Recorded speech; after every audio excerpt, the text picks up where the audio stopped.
No matter where you are, trees down, power lines across streets, and homes damaged. It's certainly made for a busy day for the city of Spokane. We are joined now by Spokane Mayor Nadine Woodward. Mayor Woodward, thank you for joining us. First question, what's your gauge on the damage across the city and kind of your assessment of the cleanup tonight? Oh, the damage is fairly widespread. We just did a tour this afternoon from the South Hill to the north side. Comstock Park on the South Hill lost about 50 trees. Just the impact, incredible. It looked like a war zone. And then we traveled up to Audubon, went to downriver, through several of the neighborhoods. The city so far has lost about 140 trees in our parks. Of course, that's not even counting neighborhoods. We encountered, blockages on arterials, traffic lights that are still out.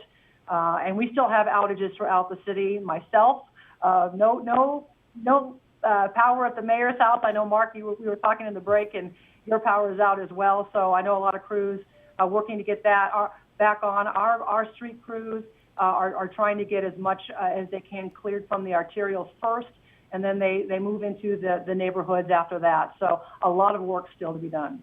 Mayor, I know we're still in the initial assessment process right now, but what is the process going to be like for your office trying to perhaps request aid from even the state or the federal level to help people with this effort? Well, that is something, an avenue that we can pursue at the right time. We're not ready to do that quite yet. We are definitely still in the assessment and the cleanup stage. And we're asking people, especially, there are a lot of looky-loos out there who want to assess the damage in their neighborhoods. And certainly in our parks, we saw a lot of people walking around Comstock wanting to see, just how bad things were. And we ask people to avoid that at all costs.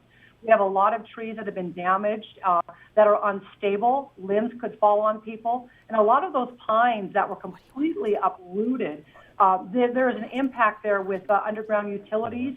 So we ask people to stay away from that. So as our crews continue to assess, at that point then we'll decide, what kind of money might be out there, some assistance from the federal government or state side that we could pursue. Mayor Woodward, I know we're just early on in this process, but as we know, this past year has been tough for the city. Of course, we've gone through this pandemic where there's been, less tax revenue coming in because so many businesses have been shuttered. Is this a hard hit for the city, paying for all this cleanup? I think it's a hard hit for everybody, right? I mean, we've all been through an incredible 2020 with most of us dealing with COVID for most of the year. And now we're starting 2021. We thought a clean slate, we hope we went on the COVID front because we've got vaccines rolling out, and then we get hit with this storm. But, Spokane is resilient. We're out there. Our crews are out there. I see neighbors helping neighbors out there. We'll get through this.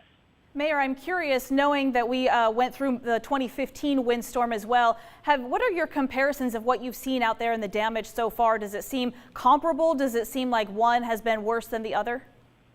Well, I think a lot of people are making those comparisons because the windstorm from 2015 is what we remember. That's the most recent event that we've had. My neighborhood, which has a lot of ponderosa pines, has been impacted greatly in this storm. I wouldn't say as much as we saw in 2015. I was without power in 2015 for 9 days. I certainly hope that's not the case this time around. I am without power right now. Hopefully we'll get it back by tomorrow or the next day. But I think a lot of people are trying to make those comparisons. Right now, I'm not seeing the same level of destruction. Well, we're certainly happy to hear that. Mayor, we certainly appreciate your time. Thank you tonight.